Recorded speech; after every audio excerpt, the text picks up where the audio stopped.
Vladimir Putin. For more than 2 decades, his name has been synonymous with Russian power.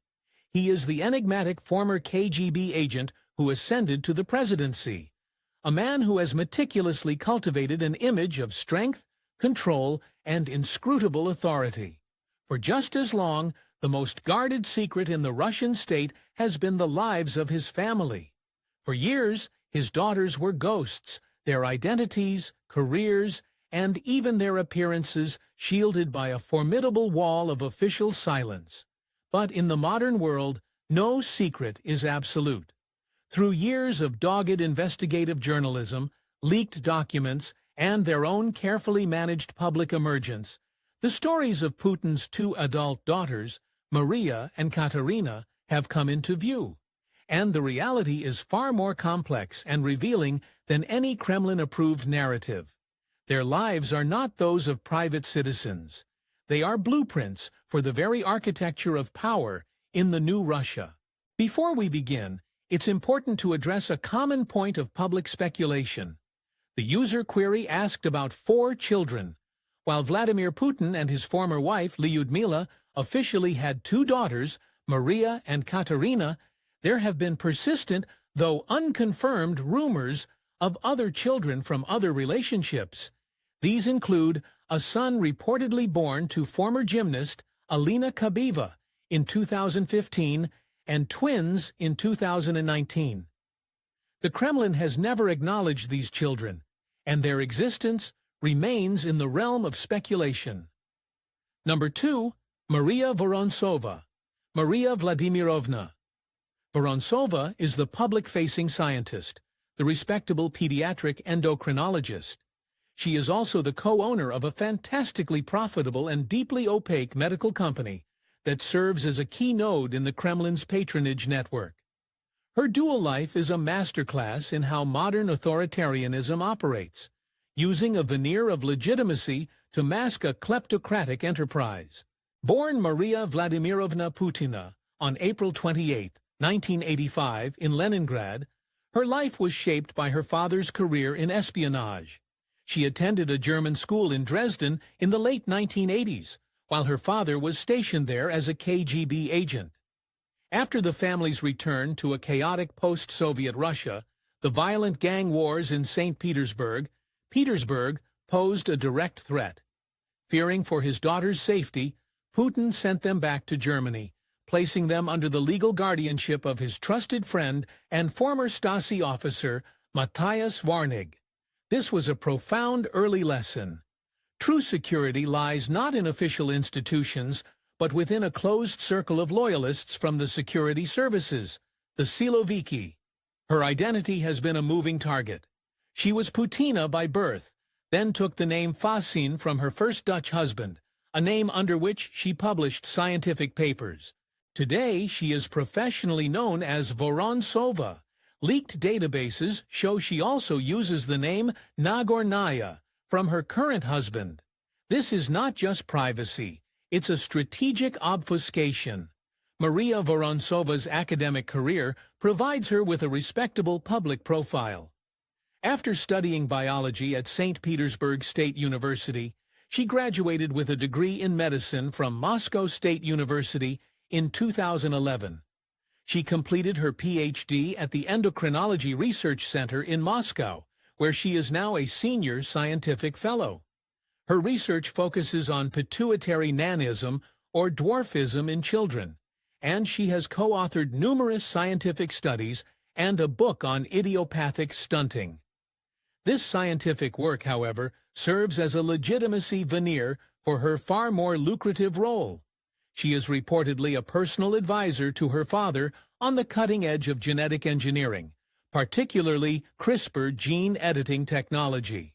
This places her as the informal supervisor of a massive 127 billion rubles, $1.7 billion federal program for the development of genetic technologies, a project personally overseen by Putin and backed by state oil giant Rosneft.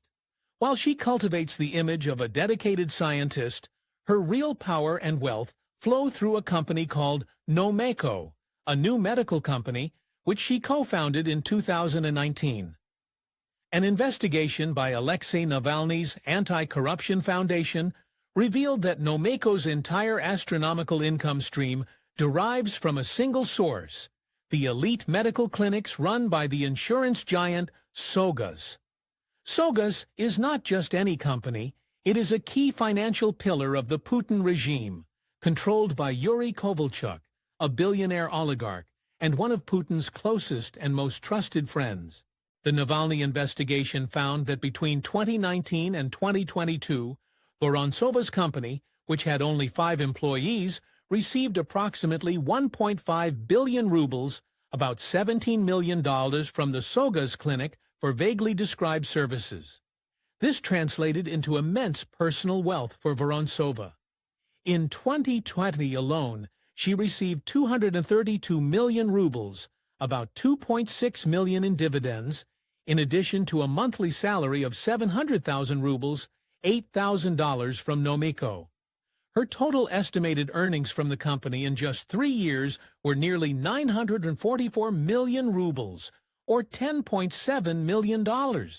This is a perfect microcosm of the Putin system. It is a closed-loop financial ecosystem where political loyalty is rewarded with immense wealth, which in turn reinforces that loyalty. Putin's ally, Kovalchuk, uses his control of Sogas to funnel state-adjacent money to Putin's daughter, enriching the first family and cementing his own powerful position.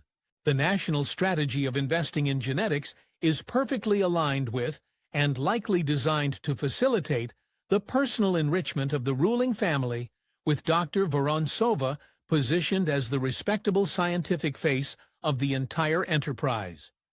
Maria was married to Dutch businessman Gerrit Fossen, who held a position at Gazprom Bank, and the couple lived for a time in a luxury penthouse in the Netherlands.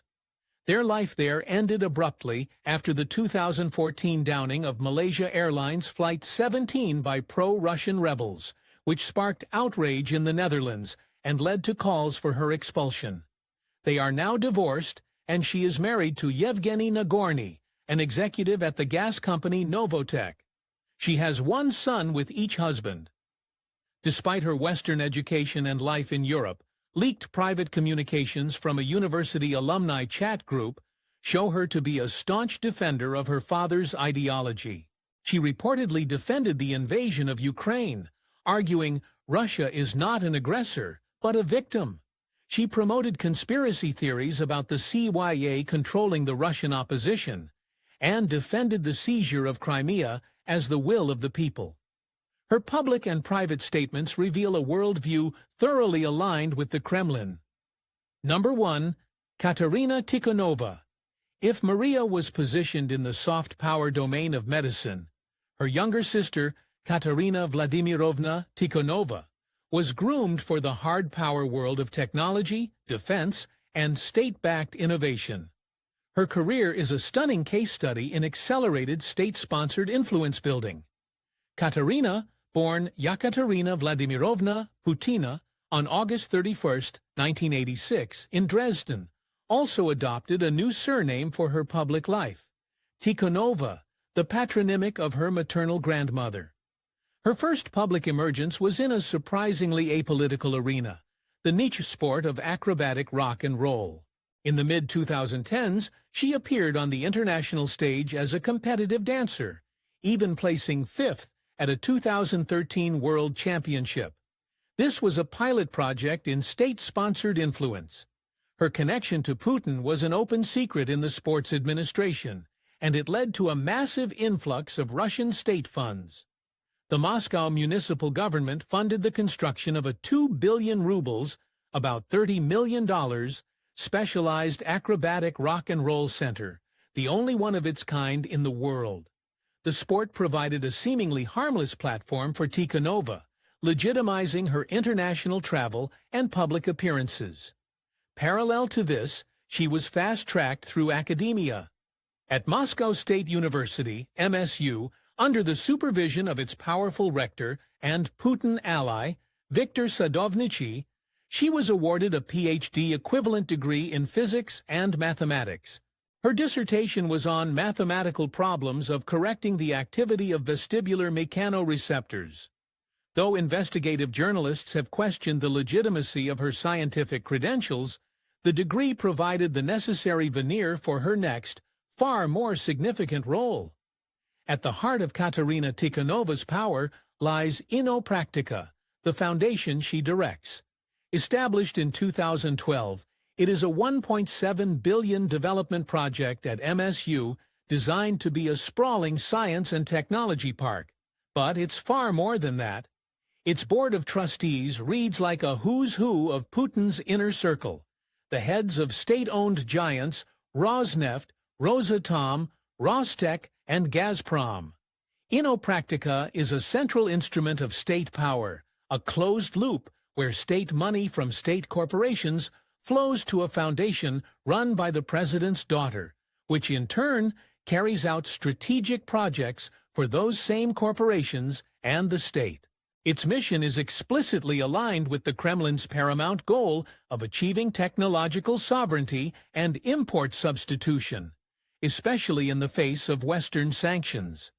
The foundation is involved in high-stakes R&D, from developing oil spill cleanup technology for the Arctic to working on new methods for treating spent nuclear fuel. Most critically, Innopractica has become a direct player in Russia's war economy. In November 2023, the foundation acquired a 10% stake in Geoscan, Russia's largest manufacturer of civilian drones, a company already sanctioned by Ukraine for its role in developing UAVs for the war effort. This move transformed Tikhonova from a tech executive into a direct stakeholder in an enterprise supplying the Russian military. Katerina's 2013 marriage to Kirill Shamalov was a strategic merger of two of Russia's most powerful families. Kirill is the son of Nikolai Shamalov, a longtime friend of Putin and a major shareholder in Bank Russia, the so-called personal bank of the Russian elite. The financial windfall for the couple was immediate and staggering. Just months after their lavish secret wedding at a ski resort, an offshore company belonging to Kirill Shamalov acquired a 3.8% stake in Sebura, Russia's largest petrochemicals company, for the token sum of $100. At the time, that stake was valued at approximately $380 million. Kremlin critic Alexei Navalny famously labeled it a $380 million wedding gift. Soon after, Shamalov acquired an additional 17% of Sebura, with a massive loan from the state-controlled Gazprom Bank. This transaction instantly made Kirill Shamalov, then just 32, Russia's youngest billionaire. By 2015, the couple's joint assets were estimated to be worth around $2 billion, but this fairy tale of wealth was conditional. In January 2018, it was reported that Tikhonov and Shamalov had separated. The financial consequences for Shamalov were swift and devastating. He was forced to sell his cyber stake, and his net worth plummeted by almost half, stripping him of his billionaire status. The saga is a perfect illustration of how wealth in Putin's Russia is not owned, but is a temporary grant of privilege, bestowed for loyalty and revocable at will. The 2022 full-scale invasion of Ukraine shattered the carefully maintained veil of secrecy around Putin's daughters. In April 2022, the United States, the European Union, the United Kingdom, and other allies imposed full blocking sanctions on both Katerina Tikhonova and Maria Vorontsova. The justifications were explicit. A senior U.S. official stated a firm belief that Putin's assets are hidden with family members. The Treasury Department's designation of Katerina specifically cited her role as a tech executive whose work supports the GOR, government of Russia, and defense industry. The EU's sanctions were adopted in direct response to the atrocities in Bucha, and noted that Katerina's Innopractica was benefiting from the government of the Russian Federation. These sanctions were a powerful act of strategic transparency. By officially naming them, Western governments forced the Kremlin to abandon its decades-long policy of plausible deniability. When asked about the sanctions, Kremlin spokesman Dmitry Peskov decried them, but crucially did not deny the women were Putin's daughters, a de facto first official acknowledgement.